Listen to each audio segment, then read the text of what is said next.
რაც გვასწავლეს ცოდვასთან დაკავშირებით, ეს არ არის სულიერი ჭეშმარიტება. არამედ სოციალური ინსტრუმენტია, რომელიც შექმნილია ადამიანის მართვისთვის.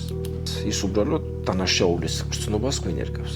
როდესაც ადამიანი თვლის, რომ ცოდვილია, ის აღარ ესწრაფვის ცნობიერების ამაღლებას, ცდილობს გამოისყიდოს, გამოადგეს, დაიმსახუროს პატიება.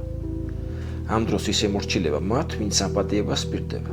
ხელისუფლებას, რელიგიურ სისტემას, ავტორიტეტებს, ასე ყალიბდება კონტროლის მოხერხებული ფორმა. დანაშაულის გრძნობა ადამიანს მართვაც ხდის. ის უკვე აღარ არის თავისუფალი საკუთარ ქმედებებში. მოქმედებს არა გაცნობიერებული არჩევანით, არამედ შიშით.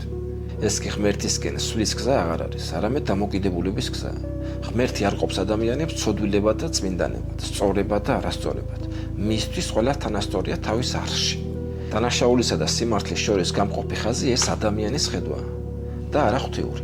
ნამდვილი ღვთიური არ განეკითხავს, არამედ ესმის, არ რჩის, არამედ კურნავს. ნამდვილი კავშირი ღმერთთან არ არის შიში აგებული, არამედ ღრმა შინაგანი გაცნობიერებაზეა დაყრდნობილი და თავისუფლებას. ეს არ არის დამორჩილება პატიების სანაცვლოდ, ეს არის გულწრფელი კონტაქტი საკუთარ თავთან და სამყაროსთან. როცა წყვეტ შიშ, რომ იქნები არასწორი, სწორედ მაშინ იწყება სულიერება. დანარჩენი უბრალოდ ძალაუფლების ინსტრუმენტია, წმინდა სიტყვებით შენიღბული. გამოიწერე ეს გვერდი და აქ შენახავ ბევრ საინტერესო ინფორმაციას.